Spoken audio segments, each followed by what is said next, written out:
Jesus.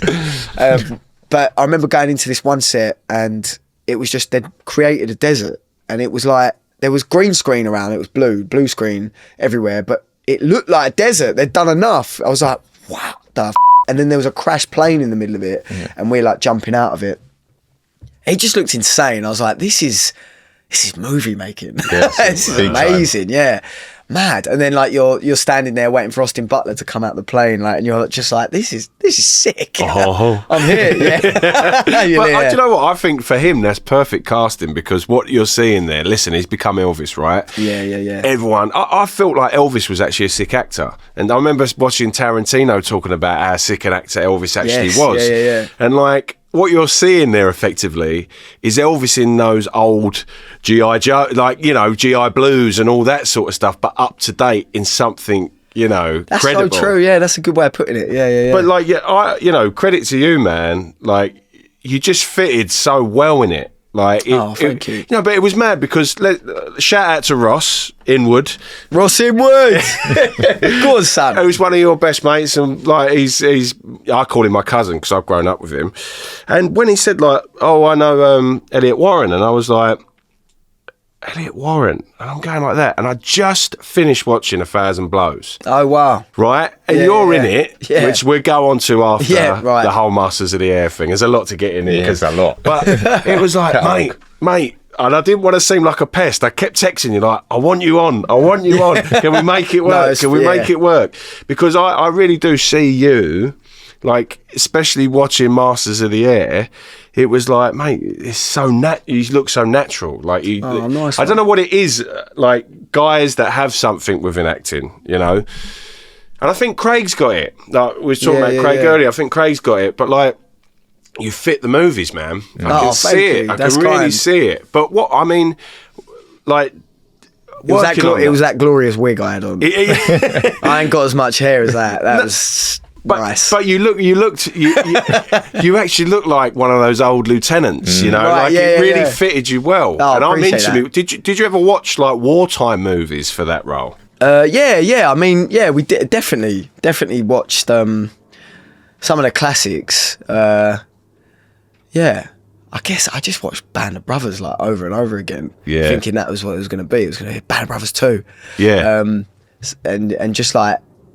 All the ones that I used to love as a kid, I just reminded myself about, you know, all of those. Saving Private Ryan, and can't think off the top of my head. Where else did I watch? Yeah, but that's enough. Band of Brothers, Saving Private Ryan. I mean, you know, like those actors that were in Band of Brothers. I mean, when you look at Stephen Graham, you look at Tom Hardy. That's crazy, isn't it? Yeah, well, yeah. And what's his name again, Lou? The Homelander guy. Bloody! Oh my God. Daniel Lewis. No, Damian Lewis. But like all them guys who you didn't really know, all of a sudden they've just gone bang. Yeah. Like, and there's more in there. Like, it's crazy. Yeah. Some of the, even Barantini. Yeah. Who's just made Adolescence and directed Boiling Point and all this. Like, he had a couple of lines in Band of Brothers, and like Michael Fassbender, and like everyone was a face. It's crazy, and everyone's slowly getting their time. Like, all right, Stephen Graham is an absolute icon. Yeah, but right now he's complete and utter superstar, right? And wasn't then. No, it wasn't then. And like I just feel like that show birthed the male British talent that we have today. Do you feel like that now? Though? Masters, does the same. Yeah, I know, but it did.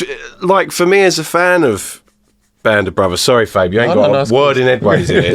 But like, I love movies more and TV and film more than music. Like, I should have done f***ing acting, really. But no time like the present, mate. No. Listen, if you're looking for someone, play it down and out, fat guy. Listen, I'm there. But like, I don't know. Like, you could just feel the actors that were new faces on there.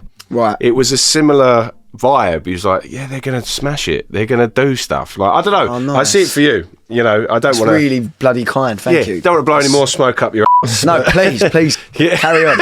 Us actors need it. We get a lot of rejection. Oh, mate. We need the smoke. No, I'm joking. That's very kind, thank you. Yeah. I hope so too. Yeah. Did you ever get to meet the likes of Tom Hanks and Steven Spielberg? I did, yeah. I've got a funny Tom Hanks story, actually.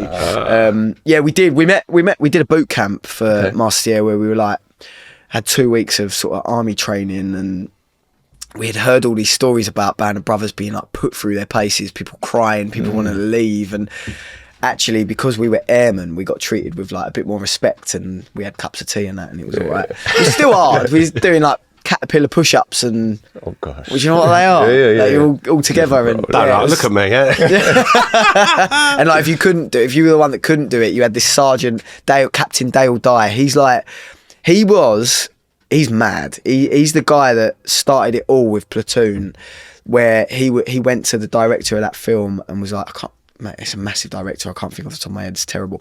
But he was like, if you want to do an army film, it has to be legit. So let me take your actors, I'll take them on a little trip and I'll make them army men. And he took Johnny Depp and Charlie Sheen and all the rest, and he beasted them to the point where they were like, what is going on? We're movie stars, what is going on? But he set a precedent. And then Captain Dale Dye was the main guy that did that. He did it for Saving Private Ryan, did it for Band of Brothers, the Pacific, all of it. He'd take all the people away and treat them just like army. Like you get no special treatment, and that's kind of what we did with Master of the Air. Like we're all in it together. Austin Butler was there, Barry Keoghan and Callum Turner. No one was better than anyone else. We were all there mucking in, and it was a really lovely experience in a way because it made everyone like really close mates, and so there was no hierarchy on set, which was something that, you know, sometimes there is a hierarchy and you have to sort of get in line, which is annoying. And I never want that. You've got to be nice, and you've got to try and just like crack on with how they want to do it. But Master of the Air didn't have that. We were all boys and we were all in it together, and that was, I think, there was a, do you know what? There was a funny thing at the start of that job where Kari Fukunaga, who directed the first block, he stood up in front of everyone and he said, so the scripts are half written, half not, and you know, if you want to be in this show a little bit more, if you want to be in this show a little bit less, you got to prove yourself. So, you know, there's going to be a lot of ad-libs, a lot of improvisation. Wow. Show me what you got. And we were all like, you know, way to like try and divide the crew. But I personally believe that I did very well in that respect, and ended up getting I think I was written into 4 episodes in the beginning, and not many scenes, and got myself in sort of 9 or like 8 out of 9, one less than the whole thing. And ended up getting myself a lot more scenes just because I kept on just pushing and putting myself into things. And like I got very fortunate because I was in the same plane as a guy called Anthony Boyle that ended up, me and him are really close. We're like very good mates now. He's coming to my wedding hopefully in July. And because of that, we were in the same plane. Me and him just really got on. It was funny because in my head I was like, right, I need to get on with Anthony Boyle right now because he's 3rd on the call sheet and I'm 30th, and he's gonna get loads of lines. So hey man, how's it going? Like he said that we got to improvise. Like come on.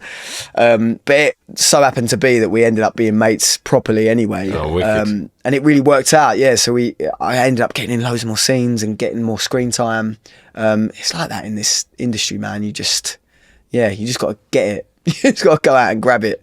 But that's like anything, isn't it? You know, like whatever you do artistically, it's like if you don't grab the ball by the horns, then you ain't going to crack on. You know what I mean? Like kudos to you for doing all that. You know, like it's mental. But like, have you got like, you know, Austin Butler in your phone there and Barry Keoghan and all that? No, I got some of them, but people like Austin and Barry, they have a phone for that job. Then their number gets taken because they've given it out too much. They get a new number and it goes like that. Yeah. Oh, mate. I've got a mate called Dave Shields, and he's like, he's so posh. He talks like it. He'll love this. And he had all their numbers. He was like, they don't work anymore. I can't call anyone. No, really? Yeah, you'll just get another actor. You might get Robert De Niro. Hey, who's this? And it's like, and it's a phone from maybe like the publicity, their PR people, or maybe their agent, that they'll give, but they'll be handed out to other people like, okay, Austin Butler's coming over to England, so give him a phone, give him this, give him a place to stay, and a number, an English number, so we can contact him. So he'll give out that number while he's on that job, but then when that job's finished, he's gone back to his real phone or whatever, and that's gone. Like, it's mad. Shut up. How do you make new friends? I know, you know what I mean? Like, that's like, you could have you know, like you could have been talking about. Or maybe they give their real number out to the people they actually like. Well, arguably, he was in 2 films with Barry. You know what I mean? Yeah, like, yeah. Film, that TV series. I've met Barry a film. few times. He's a f***ing legend. Like, So you got his real number?